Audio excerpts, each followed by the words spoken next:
Welcome to the show.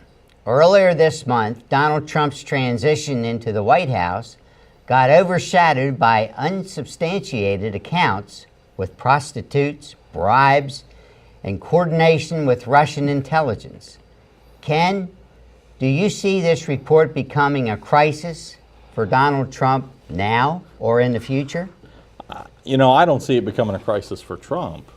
I definitely see it as becoming a crisis for some of the news organizations that reported all of this information as, absolute fact, and then had to rapidly backpedal once they learned the truth that, a lot of this probably doesn't check out, guys.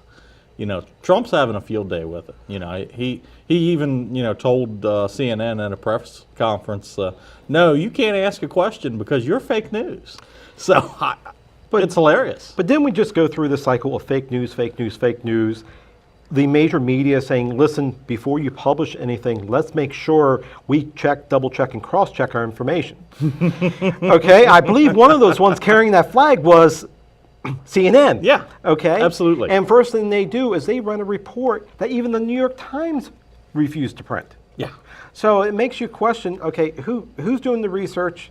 I mean, Trump is a germaphobe, self-admitted, but I know that he is not a real big handshaker. You start to look at some of the stuff in this report, he does shake hands now because all politicians shake hands, Ron. They okay? do? Yes. Yeah, okay. But I knew you were going to say something on that. But you start to look at it now, it just, none of it makes sense. Not at all. So everything's fake news.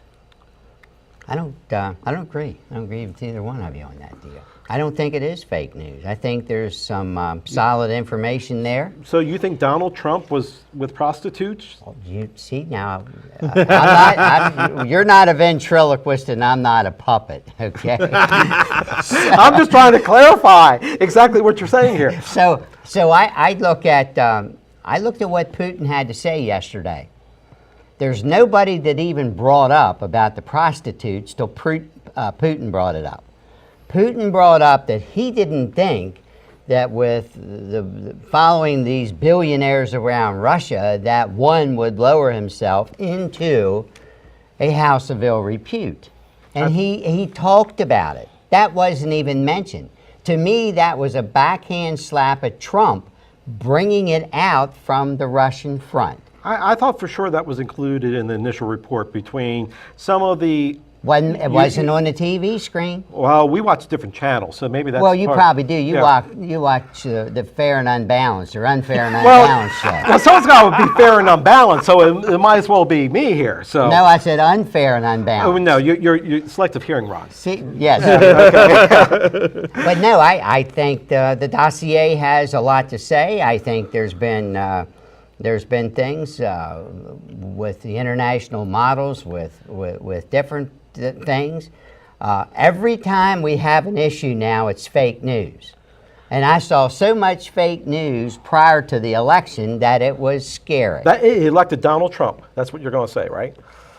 You said that. Okay, I'm just throwing it out to you. You said I want to see if I can reel it in a little bit. Was there a lot of fake news? On both sides of the Man, I saw some fake news. And the one thing I want to mention is, I know Donald Trump has been really not friendly to our intelligence agencies. I'm just wondering that over the process of the last 6 months, if a couple of, maybe the CIA director got his finger slammed in the drawer one too many times, right, and all of a sudden one of these reports mysteriously appeared, and how many more things are out there? I mean, anyone... About Trump or about who? About anybody. Oh. Okay, I mean, if... Like J. Edgar Hoover days. Exactly. Oh, yeah. Exactly. I mean, you want to talk about CIA, you want to talk about things that went on, go to FBI, go to different things. Go to J. Edgar Hoover. He set the parameters. He had a dossier on everybody, Henry. Well, only thing he had to do is turn around, unlock the file cabinet, and pull one out and would say Ron Bowers on it. That's a fact. Okay, one with Ken Buckler on it. Yeah. Okay, and probably a real large one with Henry House on it. But anyway, I'm really questioning if this is some of our intelligence agencies trying to get a little bit of payback leading into the inauguration. Maybe. At the same time, if one of the intelligence agencies briefed Trump on, hey, we've got this thing from Russia about, prostitutes and stuff like that, and Trump knew it was completely bogus, I might understand him actually ripping our intelligence agencies a new one for believing it in the first place. Well, what about the actions of Senator McCain, a former Republican presidential candidate? He is quickly distancing himself. Oh, I from turn it all over to the FBI. Yeah. Okay. Did he do the right thing?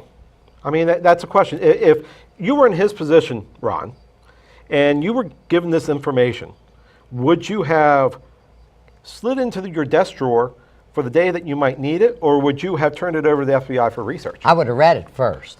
Okay? Okay. I personally would have read it before I turned it over to anybody.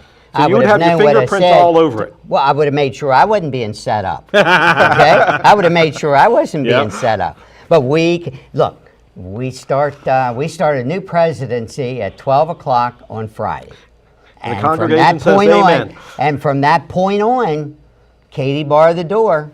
Then you can govern. You control the White House and both Congresses. Well, Senate and the House. I think President-elect Trump has been governing for the last 4 weeks. He's been attempting to make noise. He certainly has that's been more governing. successful It's than been working. Yeah, I mean, it more definitely has been successful than working. other past. Is that why his popularity's where it is? Where he's not near what the past have been as far as what his popularity is. Well, right I think now. that's because of the vitriol that's going through society right now. There has been no checks and balances with people of differing opinions.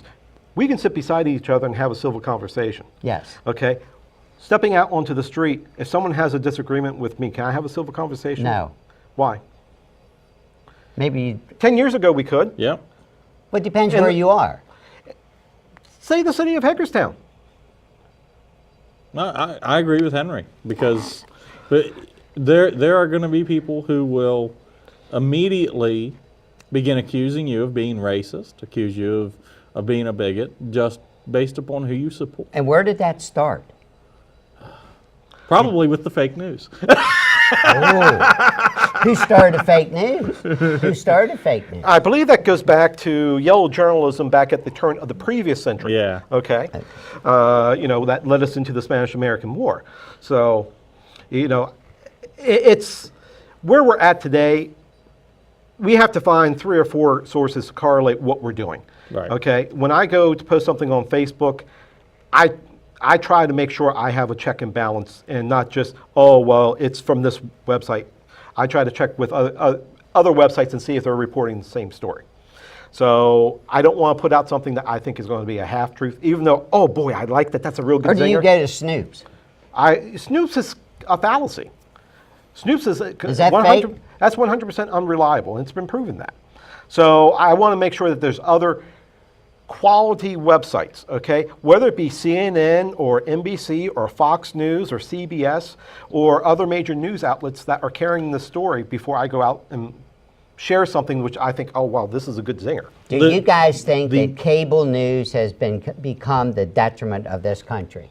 Cable news. I wouldn't 24 say the hours, detriment, a but I would detriment. say it's definitely not helpful. Well, I think the problem with cable news Yeah. is we're on a 24/7 cycle.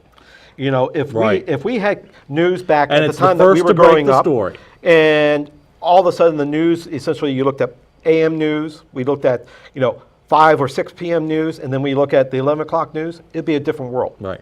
But- The most honest news site out there is The Onion. And here's why, because they're actually honest about the tell fact who's that The Onion? The Onion is a satire site. All right. And you're a satire writer. And I'm a satire writer, but they're the most honest news site out there because they actually tell you all of their stories are fake. But you're honest yourself. Absolutely. And you write satire. Absolutely. And I tell you all of my stories are fake. Would you like to write satire? Oh, the stories we could come up with. Who knows? Come up with some really Some of them good- write themselves. Yes, they do. Up next, our panel sheds some insight about Washington County's next administrator. We're back in 3 minutes.